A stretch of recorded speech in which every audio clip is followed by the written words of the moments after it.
E aí, pessoal? O vídeo de hoje será sobre o reino de Cardoon, um dos três que surgiram após a divisão do reino de Arnor.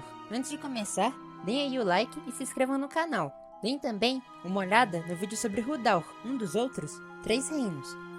Cardoon era inicialmente o terço sul do reino de Arnor, que foi dividido após a morte de Earendur, para evitar que a disputa entre seus três herdeiros se transformasse em uma guerra civil fratricida. Os limites do reino eram o Oceano de Belegaer a sudoeste, o rio Guathlo a sudeste, as Colinas do Sul a leste, onde o reino fazia fronteira com Rhudaur, a Grande Estrada ao norte e o rio Barandun a oeste, onde se encontravam os limites do reino de Arthedain. Além das Colinas do Sul, haviam também as Colinas dos Túmulos, onde se situava Tirnigotad, a capital do reino. As principais florestas de Cardoon eram a Floresta Velha e os bosques de Erinvorn. O reino era cortado pela estrada norte-sul, que cruzava o rio Guathlo na cidade de Tarbad, conhecida por sua grande ponte. Nas fozes desse rio se encontrava o porto de Londdaer, construído pelos Númenóreanos na Segunda Era, na época em que a região era conhecida como Mihiriat.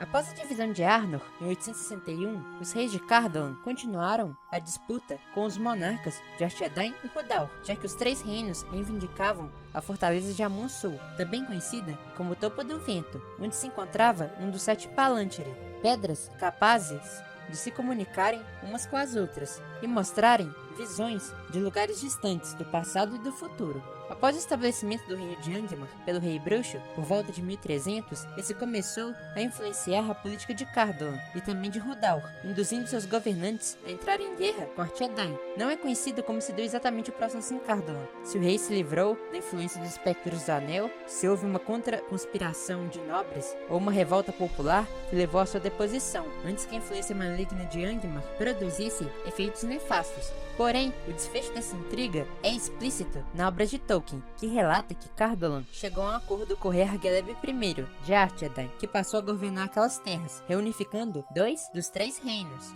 Porém, a influência do rei bruxo sobre Rhudaur não diminuiu. Em 1356, o líder dos espectros do Anel induziu o monarca local a atacar Arthedain em uma guerra que levou à morte de Argeleb I e ao enfraquecimento de Rhudaur e a subsequente vassalagem desse reino a Angmar. Cardoon se manteria relativamente protegido até 1409, quando o rei bruxo lançou uma poderosa campanha militar contra os Dúnedain, atacando Topo do Vento e matando Arveleg I, filho de Argeleb, lançando também um cerco contra Valfenda, para impedir Elrond de auxiliar os reinos alvos de seu ataque. Após a queda da fortaleza de Amon-Sul, Cardoon se tornou totalmente vulnerável, e então o rei bruxo lançou um ataque fulminante contra Tirnigotad, empreendendo um implacável cerco contra a cidade. Ele usou seu poder profano nos antigos túmulos, nas colinas ao entorno do local, fazendo os mortos, que descansavam nas catacumbas desde a Primeira Era, se levantarem e atacarem os vivos, amaldiçoando toda a região e espalhando o terror. Os sobreviventes dessa ofensiva macabra se refugiaram atrás das linhas defensivas de Arthedain, construindo as vilas de Bree e Ashed. Porém, o rei bruxo só foi parado nas portas de Fornosh pelo jovem rei Arafor, que havia recorrido ao auxílio dos Elfos de Lindon, que enviaram reforços para proteger a capital dos Dúnedain. O saldo de destruição dessa guerra foi imenso e o reino de Cardoon acabou se desestruturando, mantendo como remanescentes apenas as cidades de Tarbad e Londdaer no sul. Após esses acontecimentos, a região foi abatida por uma terrível praga, proveniente do leste de Mordor. A mortandade foi tamanha que o próprio porto de Londdaer se tornou totalmente desabitado, e a população de Tarbad, outrora um grande centro comercial, foi reduzida ao tamanho da de uma vila. Essas duas cidades haviam sido no passado bastiões do poder dos Dúnedain no sul de Eriador. Londdaer havia sido o primeiro dos portos númenóreanos da Terra-média, conhecido na Segunda Era como Vinialond. Tarbad, com sua grande ponte, servia como porta de entrada para o reino de Arnor, se encontrando na estrada que o ligava a Gondor. Já a antiga cidade de Tirnigotad, destruída pelo rei bruxo, era um assentamento ainda mais antigo, que datava da Primeira Era, quando as populações daqueles povos, que se tornaram os primeiros Edain, se estabeleceram naquela região, na metade do caminho entre as Montanhas Enevoadas e as antigas Terras Perdidas de Beleriand.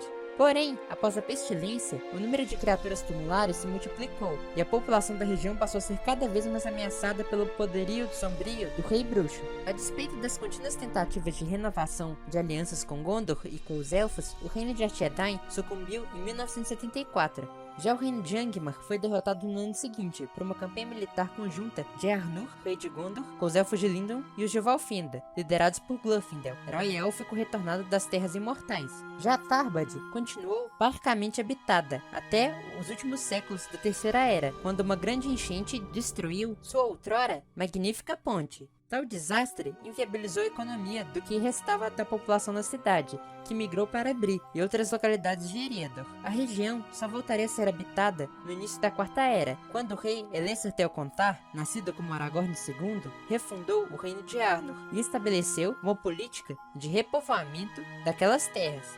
Então é isso aí, pessoal. Semana que vem eu vou trazer o vídeo sobre Arthedain e os Guardiões do Norte. Comentem aí o que vocês acharam e compartilhem o vídeo para quem vocês conhecem que gosta do universo do Tolkien. Até o próximo vídeo e até mais!